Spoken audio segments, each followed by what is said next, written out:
હાલો મિત્ર સીતારાम, કેમ છે? મજામાં ને? ચાલો આજે આપણે બનાવશું મેગી ભાત.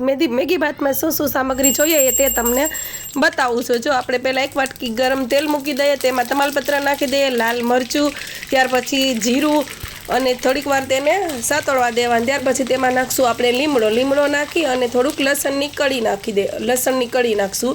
ત્યાર પછી તજ નાખી દઈશું અને તેને હલાવશું. થોડીક વાર એને સાતળી અને ગરમ થાય એટલે તેમાં આપણે નાખી દઈશું પાછું બીજી વાર આપણે નાખશું હિંગ નાખશું. ત્યાર પછી આપણે થોડીક વાર ગરમ થાય એટલે એમાં પહેલાં સૌપ્રથમ નાખશું કાંદા નાખી દેવાના. ત્યાર પછી તેને સાતળી રાખવા. ત્યારબાદ આપણે નાખશું ગાજર.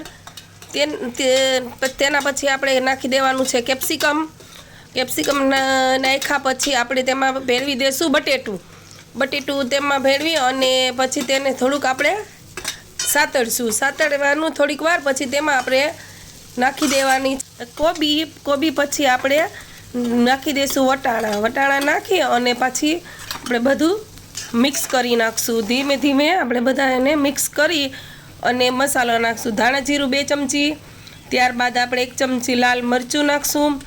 ત્યાર પછી આપણે નાખશું ગરમ મસાલો. પછી તેને પાછું એને આપણે સાતળી નાખશું અને છેલ્લે આપણે નાખશું ટમેટું નાખ્યા પછી તેને આપણે હલાવી નાખશું.